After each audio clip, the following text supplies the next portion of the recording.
Halo guys, assalamualaikum warahmatullahi wabarakatuh. Terima kasih yang udah stay sama channel Altisam Official guys. Semoga kalian sehat, berkah untuk kita semuanya. Gimana nih kabar kalian, sehat? Alhamdulillah. Kaisam juga lagi ngedaprok nih cuy. Habis libur Kaisam sama mama. Ini belum waktunya pulang ya, bisa nggak apa-apa Kaisam ngobrol dulu. Aduh, gimana nih libur kalian, holiday kalian kemana? Ya kan? Happy nggak? Alhamdulillah Kaisam happy, masya Allah. Teman Kaisam yang masih berjuang di rumah majikan juga tentunya diberikan kekuatan sampai finish. Teman Kaisam yang bahagia, jangan lupa bersyukur. Teman Kaisam yang masih sakit juga tentunya diberi kekuatan ya cuy ya. Diangkat semua sakitnya, semangat lagi, amin ya robbal alamin. Oke. Hari ini aduh pusing deh Kaisam. Cerita ini bisa menjadikan pembelajaran untuk kita supaya berhati-hati ya. Kita apalagi buat emak-emak nih. Kaisam tuh seneng banget kalau misalkan kalian tanya sama Kaisam kalau nggak tahu ya. Jangan sampai kalian itu dibodoh-bodohin sama orang, dibodoh-bodohin oleh sindikat ya. Akhirnya kita ditipu-tipu, di PHP-in sampai ujung-ujungnya overstay. Ini kasusnya menarik sekali ya. Ibunya baru dipertemukan sama Kaisam malam ini. Ini ya kan. Ya kalau misalkan dilihat dari usianya ini udah nggak muda lagi cuy. Ya sekitar ibunya ini udah punya cucu. Sekitar berapa ya? Hampir 50 ke atas lah. Nah, jadi backgroundnya kita sebut aja namanya Ibu Sisi. Jadi Ibu Sisi ini bekerja di majikan. Dia ini korban agent abal-abal. Ada ngakaknya Kaisam tuh ya, pengen ketawa tapi gimana gitu ya cuy ya. Aduh. Tapi ini kisahnya Ibu Sisi ini bagus untuk kita pelajari ya, buat kalian hati-hati untuk bisa peduli dengan visa kerja kalian sendiri. Jangan sampai overstay kayak gini nih, ya kan? Ibu Sisi ini statusnya sudah overstay cuy. Overstay 9 bulan di Hong Kong. Selama ini dia tinggal di mana Kaisam? Dia pindah-pindah, ikut numpang ke sini hidup. Karena apa? Karena dia ini bukan paper tetap ya cuy, yang mendapatkan bantuan dari SS, enggak. Dia ini cuma pemegang paper jalan atau paper sementara. Di mana papernya ini ya tidak mendapatkan bantuan dari pemerintah. Dia cuma mendapatkan izin tinggal sampai pemulangannya cuy. Jadi intinya lagi tunggu tiket pesawat. Oke, kasusnya Ibu Siti ini masuk ke agent properti rumah. Kok Kaisam? Iya. Jadi dia ini di backup oleh agent properti rumah yang pura-pura menjadi agent domestic helper. Ya boro-boro namanya juga jual rumah, kok bisa-bisanya dia pengajuan ke imigrasi ya cuy.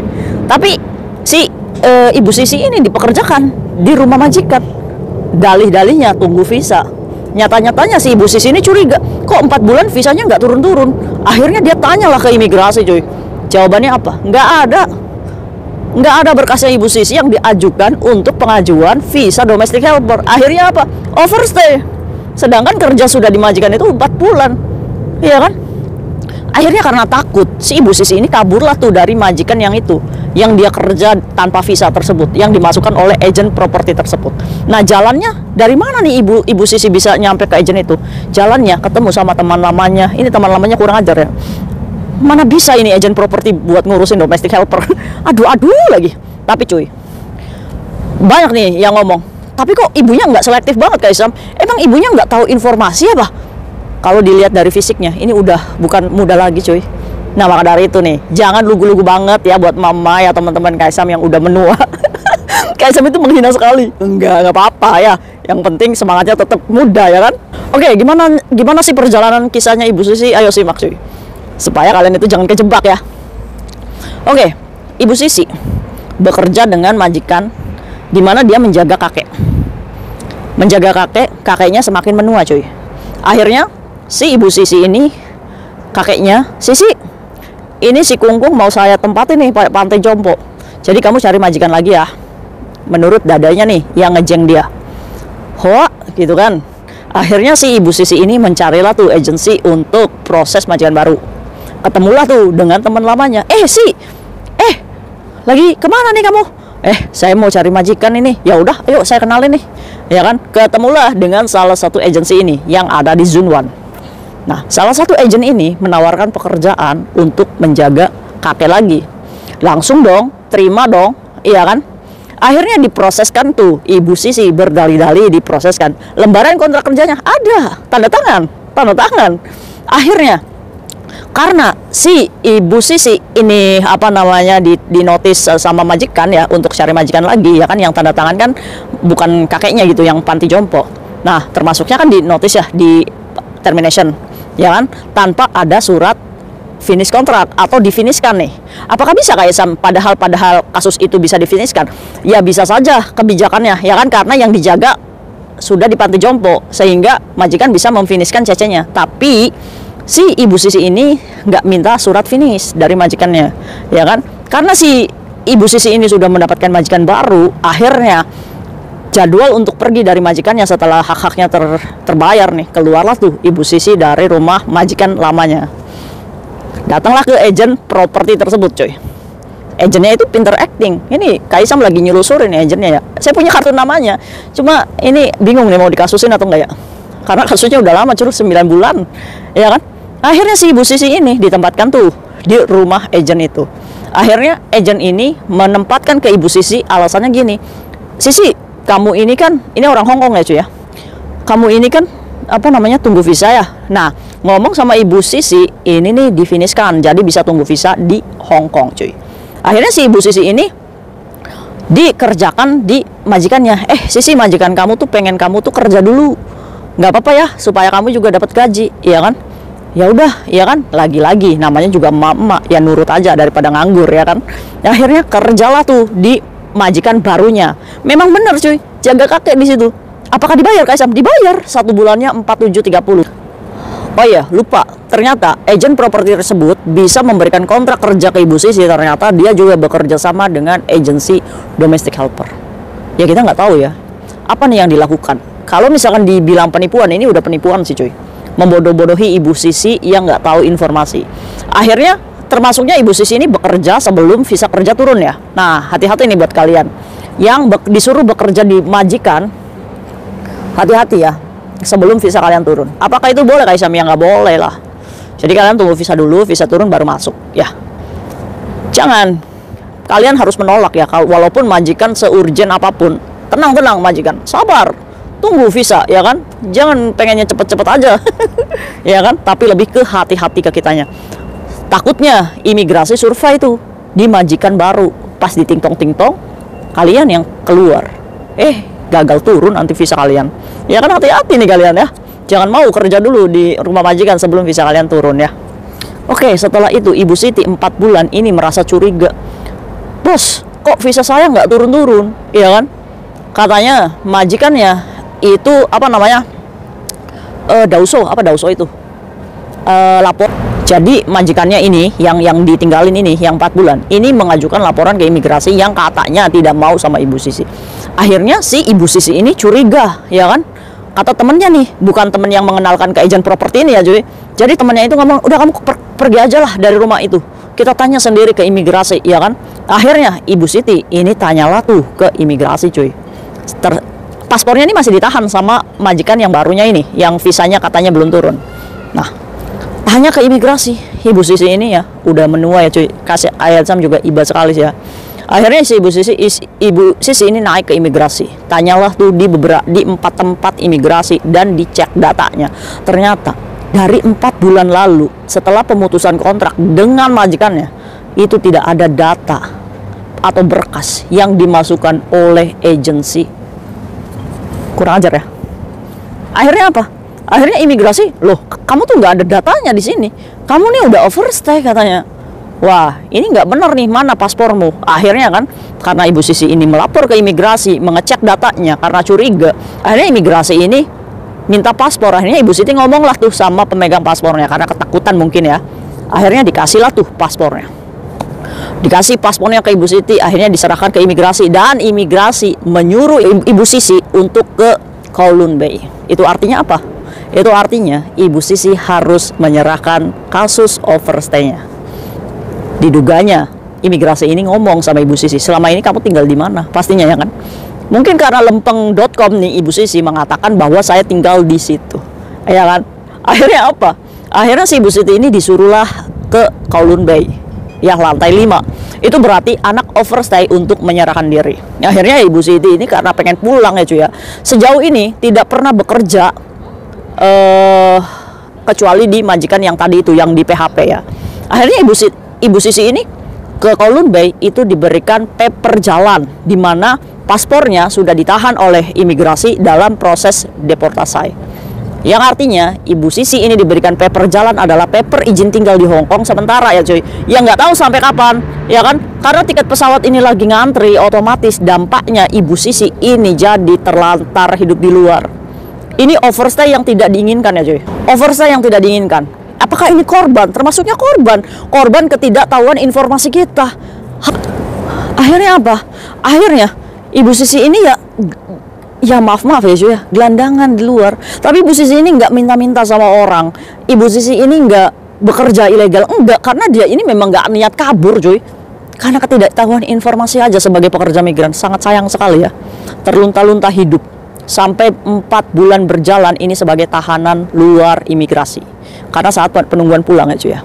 Akhirnya apa? Akhirnya puncaknya pada malam ini. Ketemu Kaisam. Nangis cuy. Kasihan sekali, udah menua ya.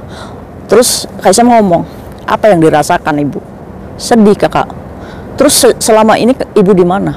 Saya cuma dikasih sama teman kalau jajan. Ada teman yang kasih pulsa. Terus tinggalnya juga numpang-numpang sama agent. Walaupun ibu di situ ikut bantu-bantu, nggak dibayar, tapi ibu cuma butuh tempat tinggal. Sedih nggak kalian? Kaisam aja dengarnya sedih.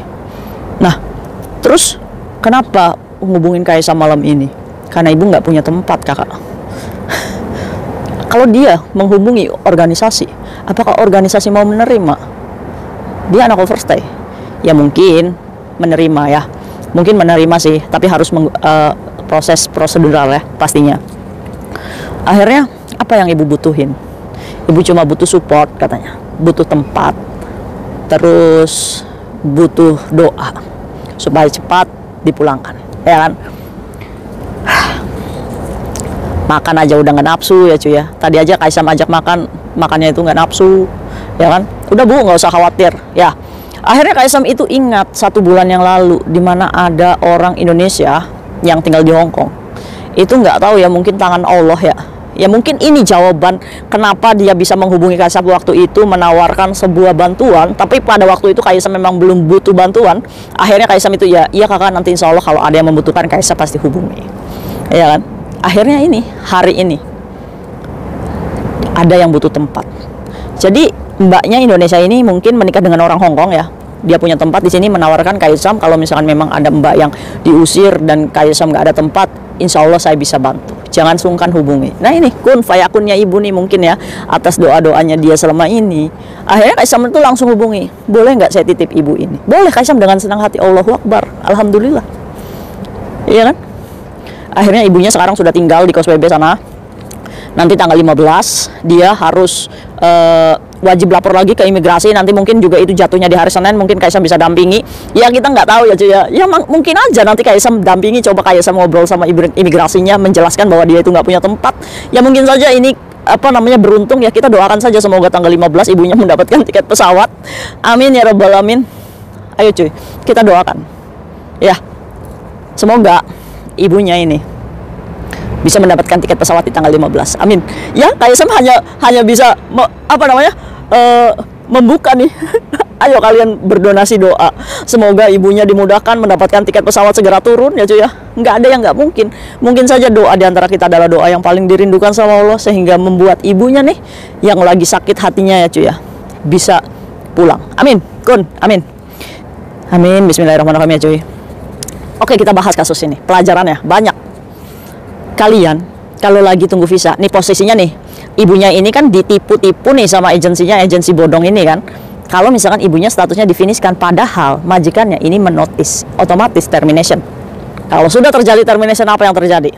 Setelah 1 bulan dia itu majikannya itu melakukan termination, kalau misalkan pada hari itu juga dikeluarkan, otomatis dia hanya punya waktu 14 hari ke depan.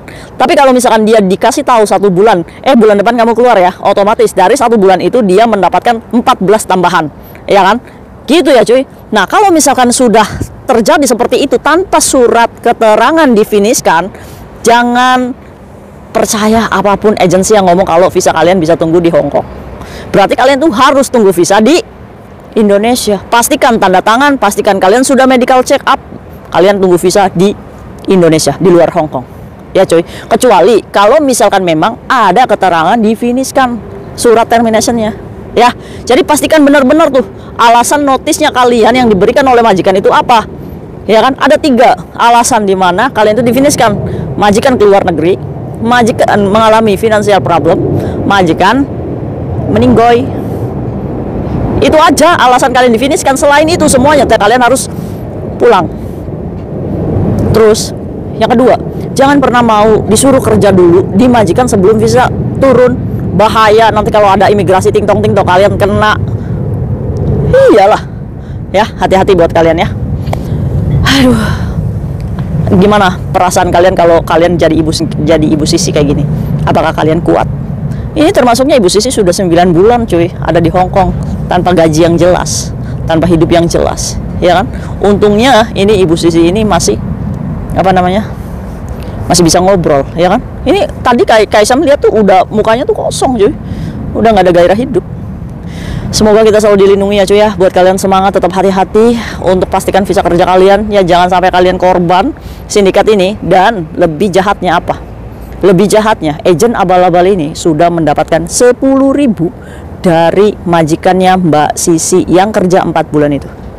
Jadi sebenarnya majikannya itu sudah ngejeng, ya kan? Mungkin si agen abal-abalnya ini mengatakan ke majikan kalau visanya si Ibu Sisi ini bermasalah, ya kan? Sehingga mengeluarkan dengan cepat tanpa uang termination pun nggak jadi masalah, ya kan? Ini kan permainan mereka demi 10.000 menghancurkan hidupnya Ibu Sisi.